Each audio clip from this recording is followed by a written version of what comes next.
Ko te ingoa o tēnei kākahu, ko te heiwi. Ko te heiwi, te tupuna whaia o kura haupō ki te tauihu.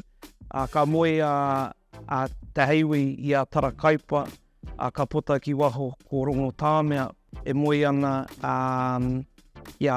koia te whakapapa o ngā iwi o kura haupō ki te tauihu.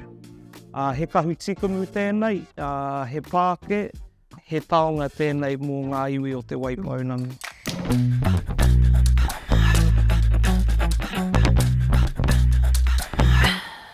Ko ngā rau, kei waho nei, ko te tikumu, ka tupu te tikumu i runga i te maunga o pārororangi, te kainga o ngā patu pairehe.